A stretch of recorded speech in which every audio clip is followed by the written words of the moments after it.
Hey guys, thanks for joining me for an episode of Learn to Play Games.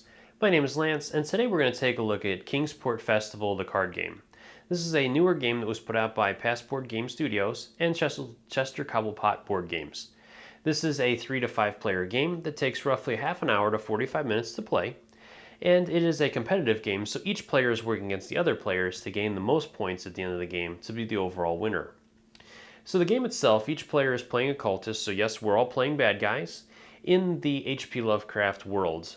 And so during each player's turn, we're going to be rolling dice to gain different resources that we can use to purchase some of the different dark gods that we will be adding to our hands.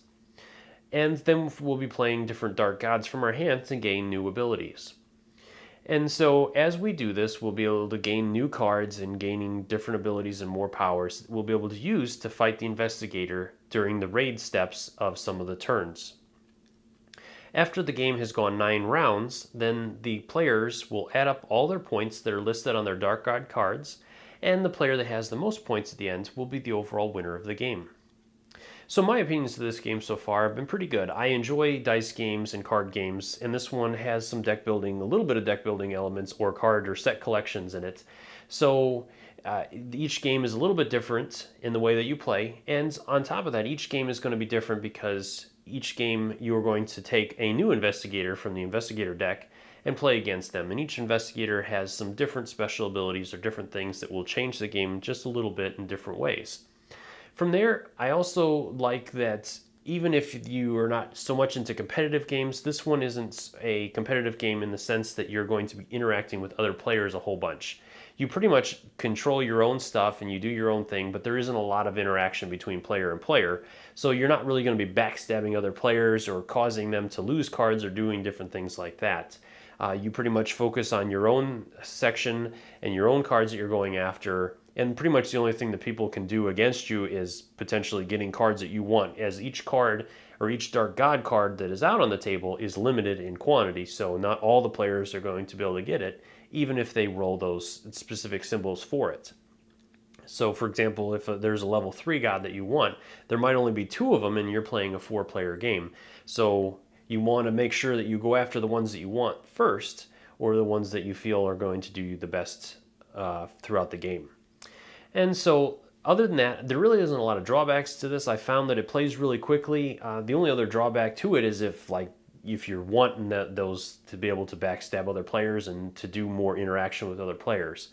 That's the only really downside to it. I really enjoyed the artwork to this. With it being set in the H.P. Lovecraft world, you have a lot of that darkness and terror. The cards and the illustrations are really well done, and I really enjoyed a lot of the artwork that they have for the game.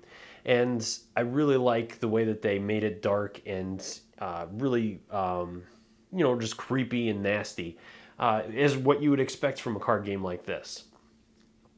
So other than that, I just started a new Facebook and Twitter account, so I'd love to see you guys over there, leaving me some comments, maybe following me and keeping up with those things. And I'd love to turn this into a conversation. As you guys have seen some of the other videos that I've done, I want to kind of get your guys' opinions on this stuff. Is this a game that you've played? Are you looking to play this game? What other games do you guys like from Passport Games, or what other kind of games do you guys enjoy that have the H.P. Lovecraft or Cthulhu-ish or those type of style games, or are you just fed up with them because they've done so many of those type of games now? I'd love to hear your guys' thoughts in those comment section below or on the Facebook and Twitter account. So I'll look forward to reading some of those and responding to you guys on those. From here, let's go ahead and head to the table and I'll teach you guys how to play. So there are 3 different types of dice in the game. The first set are the domain dice, and there are 5 of them included in the game, and you'll never be able to get more than that. If you need to in your turn, the maximum amount of dice you can have is 5. And there are 3 different facings to those. We have evil, death, and destruction. There is 1 destruction symbol on the 6-sided dice. You have 2 death symbols, and there will be 3 evil symbols. Then we have the sanity dice, which will help the players keep track of their sanity throughout the game.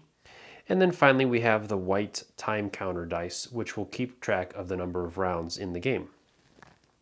There are also 2 different types of cards. We have investigator cards and elder gods.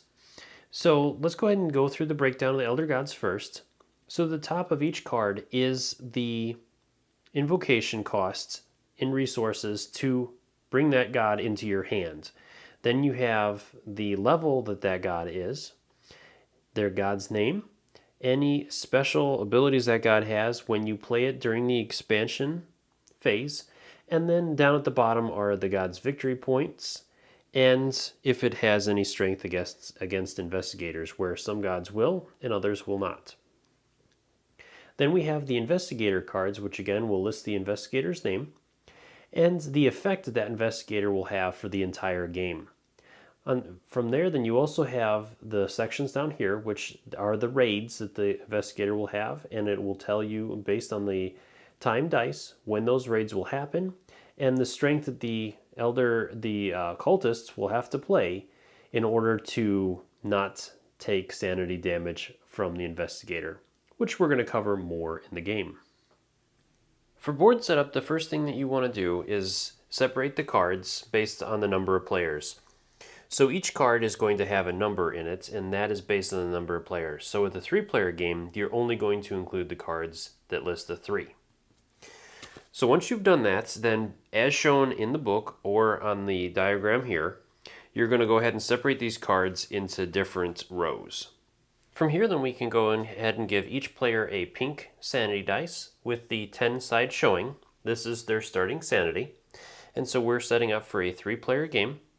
And then choose one player to be the starting player and go ahead and give them the white time dice with the time symbol face up. You can also put out all the gray dice.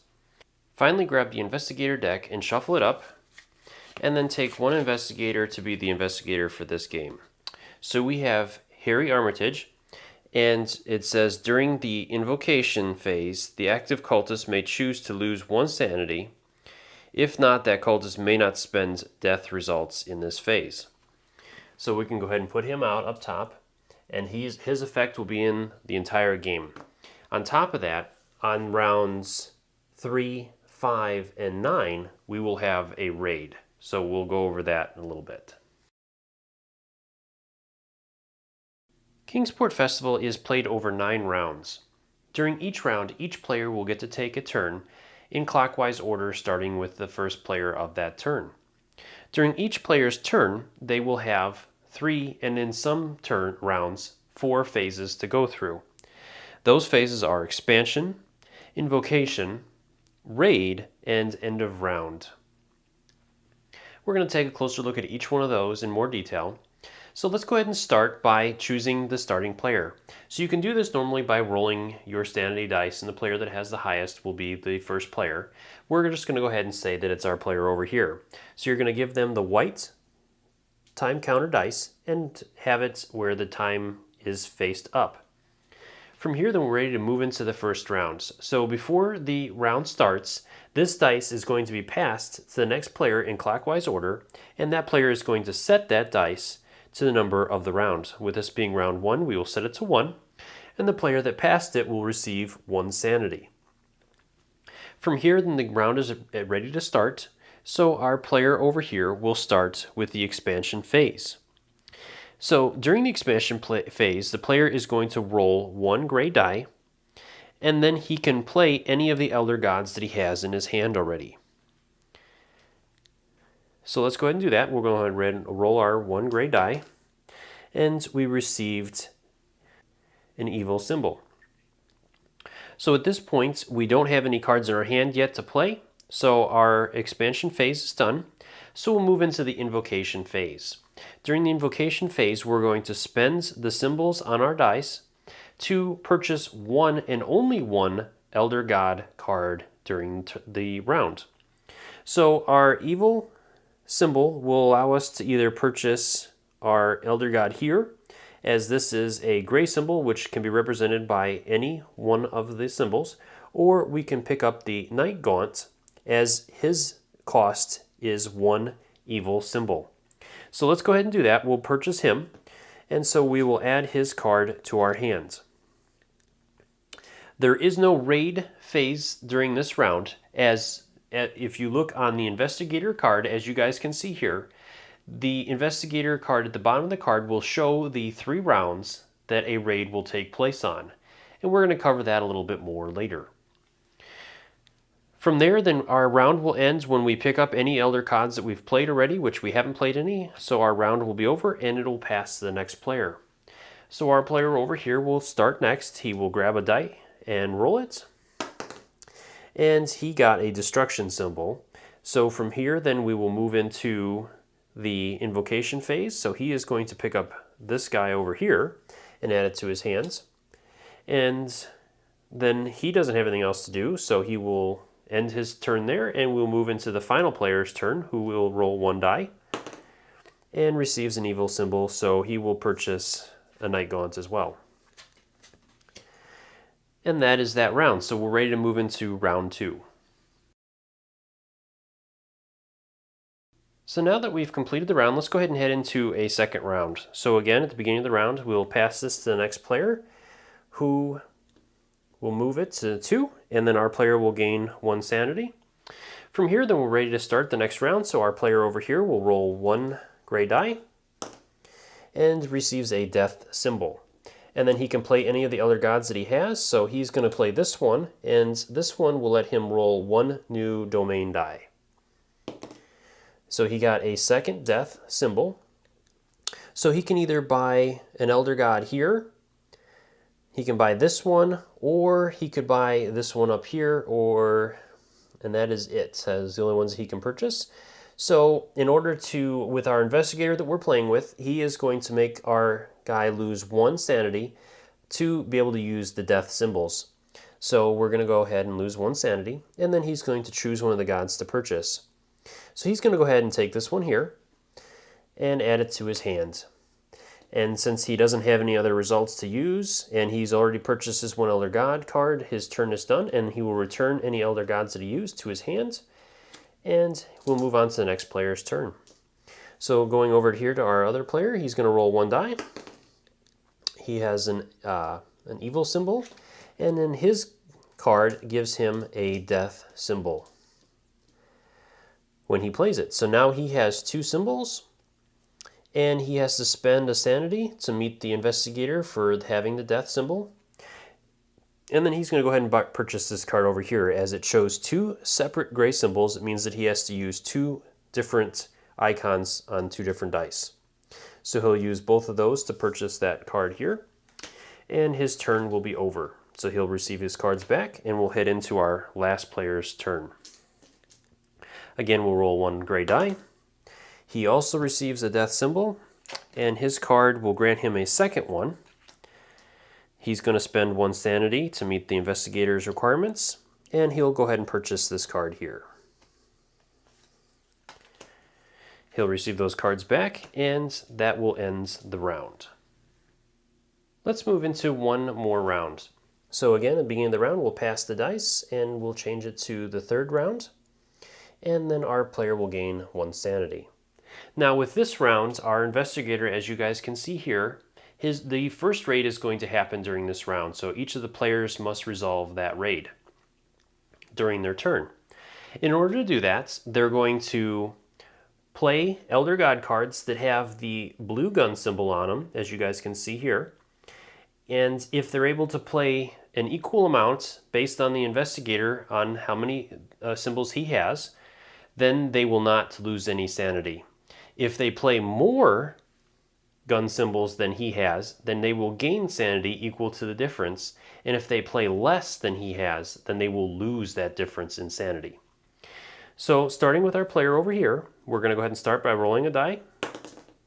And we receive a death symbol, or evil symbol. And then we can choose to play any of the cards that we have for the gods. So we're going to go ahead and play the Night Gaunt to receive a death symbol. And the second Elder God card we have, we could choose to play it by spending 1 sanity to receive 1 new domain dice with the result of destruction on it. But if we do that, then we will not have the gun symbol that we need unless we purchase another Elder God that has that symbol. In this situation, we actually can, so we're going to go ahead and do that. We're going to go ahead and use his card to receive a destruction symbol. And we're just going to use the destruction symbol to purchase this card here, which also has a gun symbol on it. So we've purchased our God card, and so we're going to move into the raid step now, which is before we're able to collect our cards. So we play any cards that are in our hands, which we happen to have one card that has the gun symbol on it. So we'll play that, and that will count for the one that we need for the investigator, so our cultist over here will not lose any sanity. But if he would have not played a card that had the gun symbol, then he would have lost sanity equal to the investigator, how many guns he has, which is 1. So he would have lost 1, as he cannot play any cards that he's already used this turn. And to end his turn, he will gain those cards back. Moving into our next player's turn, we'll go ahead and roll a die.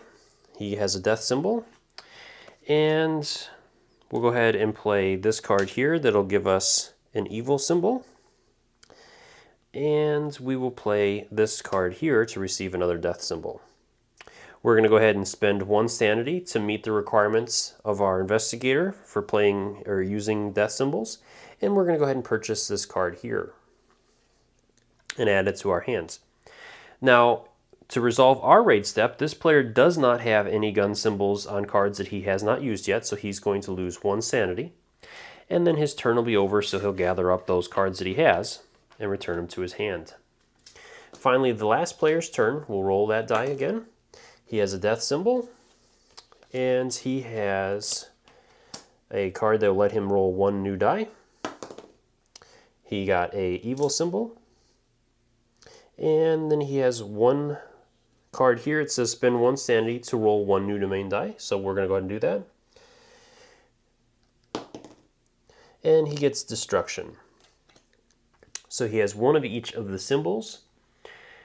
And so he will go ahead and spend the destruction and evil die so that he doesn't have to spend the death die to meet the investigator, and he'll purchase this card here. And then during the raid step, he'll play that card to get the 1 gun, so he won't lose any sanity there. And at the end of his turn, he'll gather up those cards again, and the round will be over. So there's a couple of things I'd like to go into a little bit more detail on.